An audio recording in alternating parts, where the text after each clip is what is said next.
Welcome to the Defense and Aerospace Report. I'm Vago Muradian from the Farnborough International Air Show outside London, and we have with us Sean Stroker Gustafson, who is the Vice President for Business Development, former Thunderbird, who works now for Draken International. Sean, thanks for meeting us. Absolutely. Thrilled to be here and thrilled to be part of the Farnborough Air Show this year.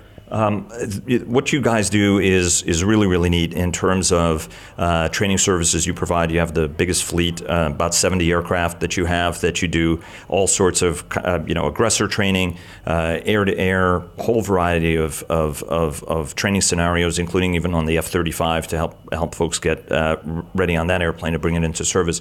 Talk to us a little bit, but it is a little bit of a crowded market.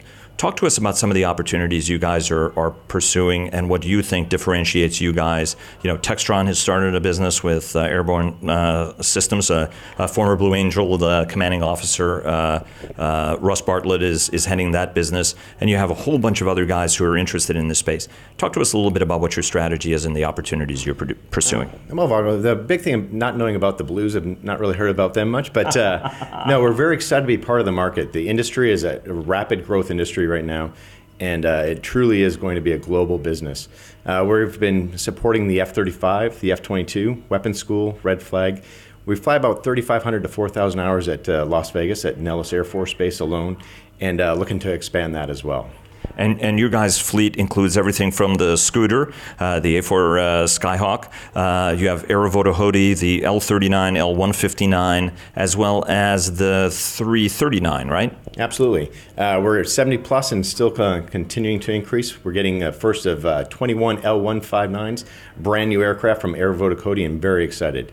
They have fourth-gen capabilities. We have radar on our A4s as well as the L-159s, which truly make us a credible and realistic threat while we're flying. And you guys have about 20 some odd MiG-21s as well. Absolutely. We've actually got about 28 to 30 of those, and a fantastic machine for a supersonic asset. One of the big things that we're also doing is doing JTAC work. So we do drop practice bombs, the training ordnance for the Marine Corps, and we've dropped over 750 in the past year with a 100% release rate. So very exciting for our weapons troops. What are some of the opportunities you guys are pursuing in terms of growth? And what do you think really differentiates you guys from everybody else? I'd say the big thing that differentiates us is the credibility and capacity. So we actually have the radars on board our aircraft, so we're able to target, we're able to maneuver at the right ranges in real time with the F-22, with 5th gen, with 4th gen, and we really incorporate well with the 64th aggressors at Nellis, as well as our partners overseas. We are looking to enter the Canadian market. We've got a fantastic partner, CAE, and looking to provide a lower cost. You guys announced that deal at Riyadh, as I recall. Yes, sir, about last Friday, so a couple of days ago, and we're very excited to be partnered with a global leader in the virtual environment, and bringing that live portion to it. We really have a great offering for Canada. Let me ask you, though, there's some friends of mine I've spoken to. Obviously, there are a lot of supporters. There are folks who are also detractors, and they say, look, why aren't we using, whether it comes for aggressor training, why aren't we doing that so that, both ends of the equation who are in uniform are benefiting from that training? Why would we do an air refueling scenario, for example, that doesn't include our own jets, right? Let's get the KC-135 or the KC-10 up there as well as our guys. It's good for our guys. It's good for the tanker.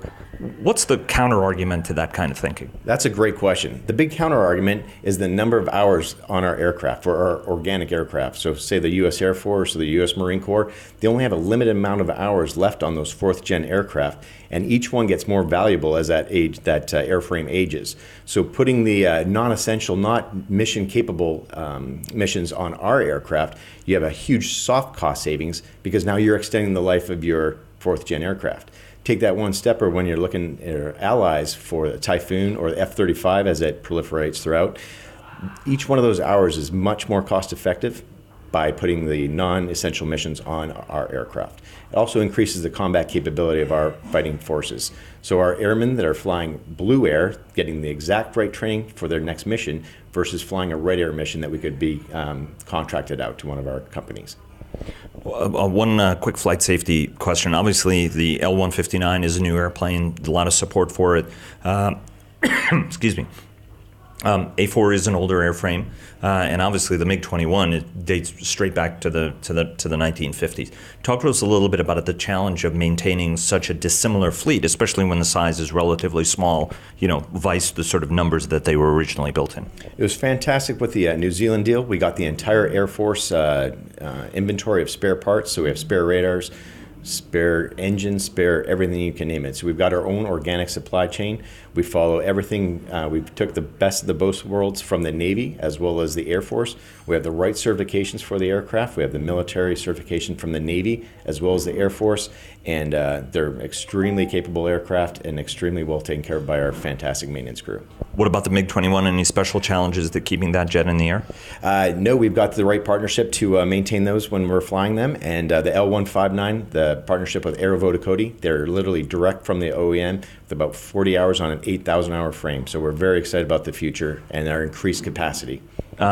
You flew an airplane which is legendary, will be legendary, the F-16. How does the MiG-21 compare to the F-16 when you're flying? I would say the F-16 is one of the most amazing aircraft out there, and I'll always say that. But our fleet of aircraft, we've got high subsonic aircraft as well that provide the exact right service for the cost that our militaries are getting, and that's what makes our business successful.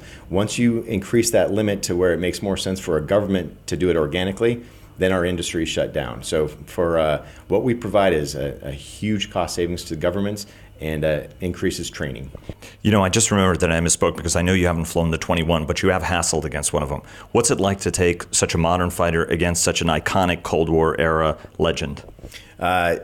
Very thrilling, absolutely thrilling, because you get to see what we read about all the time when we're studying to become a fighter pilot, and then when you actually merge with one going Mach's not down on the deck, it's very challenging to say the least.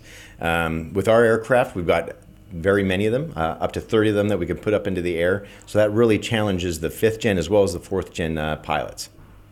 But what are some of the capabilities that they have that's interesting? Is it its small size? Is it its acceleration? Because it doesn't exactly have a lot of turn rate. Absolutely. It's very short legs on it, and but it does go very fast at very low altitude or high altitude. So when we're merging with it, you have to make the right decision at the right time to actually really get in there and take a look at it. One last question. What is the aggregate size of this market? I mean, it is something that's growing. Obviously, a lot of folks would not be getting into it and taking it as seriously. You wouldn't be expanding if that wasn't the case. What's the value of this market that you guys are all pursuing? It truly is a multi-billion-dollar environment. With the U.S. alone, Canada, UK, all of Europe actually, especially with the F-35 programming coming along. It used to be about 1 to 2 Red Air to each organic fighter, and now with the 5th gen, it takes 4+ aggressors to really challenge that aircraft. So the sky's no longer the limit. The future is here, and we're very excited about it. Sean, thanks very much and best of luck. Thank you, Vago. Appreciate it.